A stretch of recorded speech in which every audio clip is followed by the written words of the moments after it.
What's up, guys? So I wanted to make a hopefully relatable, mild to moderate panic attack reenactment of basically what it would have been like for me at least a few months into my journey to a couple years into my journey of dealing with panic disorder and panic attacks, anxiety attacks, to where I was at the point to, unless it was a very severe panic attack, I would not call an ambulance or do anything. This is also a reenactment pre to me using measures that I use to recover from panic attacks and generalized anxiety disorder and health anxiety disorder. So there's no cold showers or going out to run or doing any grounding.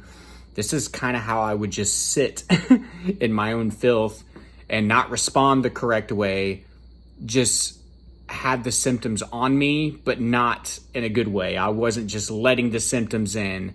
It was just me sitting there trying to force them out through my thoughts and force them out with my worry and with me basically begging, to myself and to my subconscious and to God, for God knows all, for it to stop. And you can definitely tell through my body language in this video. And hopefully this is relatable for a lot of you guys. Now, if I was around a few people in this setting, if there were a few other people sitting on the couch with me, I wouldn't have stood up. I probably wouldn't have expressed half as much body language. It'd be very hard and difficult to actually see that I was actually having a panic attack. I got very good at internalizing these things. So I guess the purpose of this video is like me trying to remember and replicate what I was feeling in those moments, having a mild to moderate panic attack. So check this video out. I want you to please leave a comment and see if there's any body language that I show, any actions that I show in this video that you can relate with.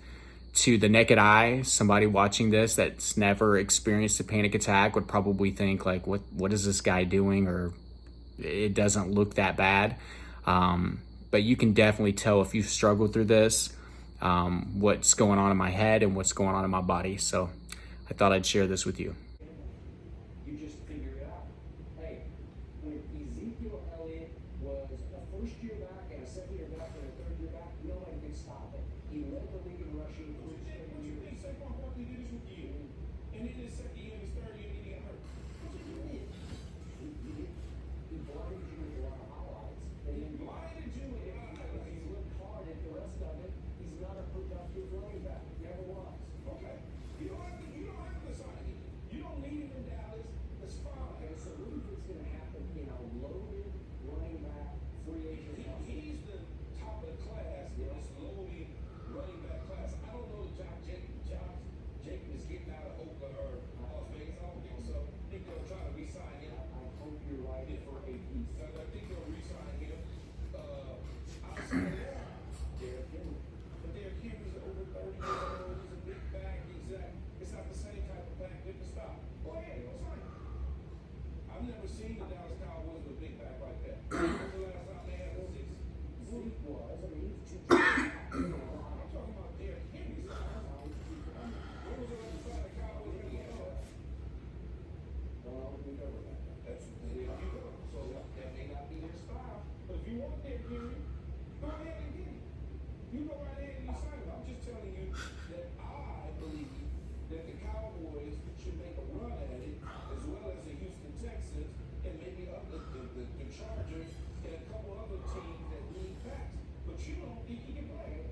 You don't swear he can't play. I wouldn't say he can't play. I'll just say you can't pay $15 million. I'm sure that's what he wants. Maybe you can't pay him 50, but there's a number that'll get it done. There's a number that get it done. Or is it below 12?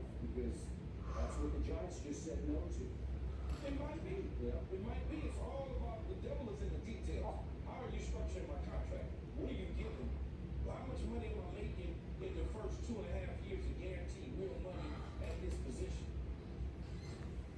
Are you giving me real money, or are you trying to fluff me on the back end and make it look good? Because I don't want my agent agenting for numbers. So for me, I want it for me personally, not for him. So it's all about the devil is in the details. And I told you before, when you agree with the sheep thing that is National Football League, because once the NFL world decides running backs are devalued, then everybody sort of follows suit. So But they didn't say that. They want to keep running the running back. They trying to get Christian McCaffrey MVP. All of a sudden, they want to give him the MVP. I don't know who did, but Well, everybody wanted to. Everybody was, not everybody, but there are a number of people that were saying he deserved the MVP over Lamar Jackson. He deserved the MVP over Brock Purdy. He's the reason that they're carrying him. So I wouldn't say that the position is being devalued when you start talking about Christian McCaffrey. But when you talk about the running backs as a whole, yes, there are certain teams and certain personnel people that may feel that they can get a running back to do some of the same things for less money. But that Christian, all you need is one. he's the outlier. He is the only one. You're all you need is one person to like it. Okay? You just need one team. Okay, but most of these teams look at the draft and they say, I just know I can go down to the third round, fourth round, fifth round, and I'll find some Pacheco.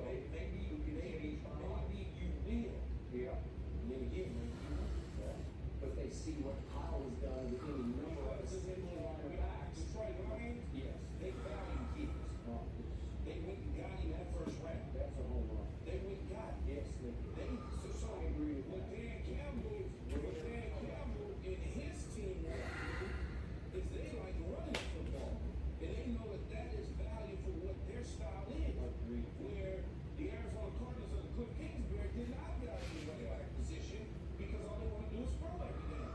So depending on the organization, depending on the team, Bill Belichick and the New England Patriots value third and fourth round free agent type backs. They did.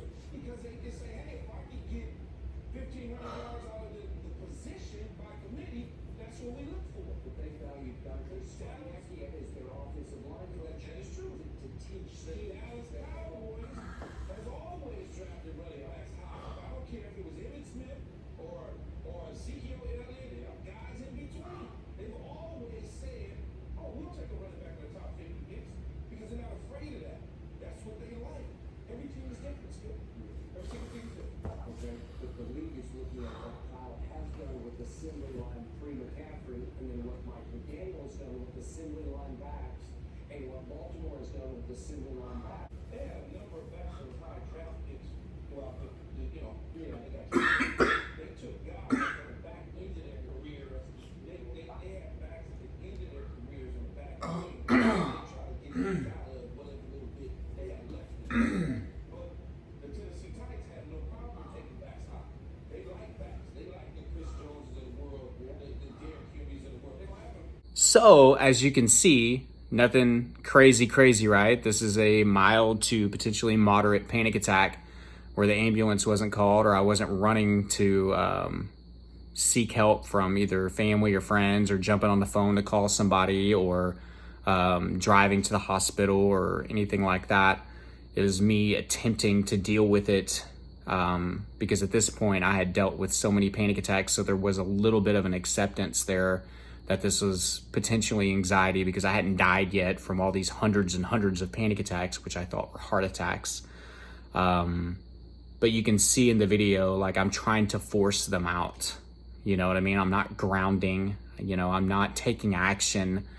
I'm not really going to anything that helps me. It's me expressing the tension and the pain that's going on in my head and the pain that's going on in my body, whether it be the chest pain, the tension, the high heart rate, the high blood pressure, the irrational thoughts just going through my mind. And I would try my best to just fight these things off versus letting them come through, right? Viewing it as energy, just letting this energy, whether it be negative thoughts or symptoms of panic, flow through me to get out of the situation more quickly.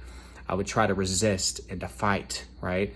And again, not having grounding techniques and not having actions and not having the right response, which I teach on this channel and I teach in my course, it made the anxiety attacks last longer, the panic attacks last longer and become more intense. And this was just 5 minutes of action, guys. I would have these attacks, guys, that would last for hours. And the result of that, with the adrenaline going through, your cortisol levels start to go up, and then you start to have just chronic symptoms in between these attacks, which is try not to cuss, a freaking living hell. where you just have chronic symptoms in between, and then you have these spikes where you have these panic attacks. But let me know what you think. More content coming, guys. I love you all. I'll leave you with this. All right, bye.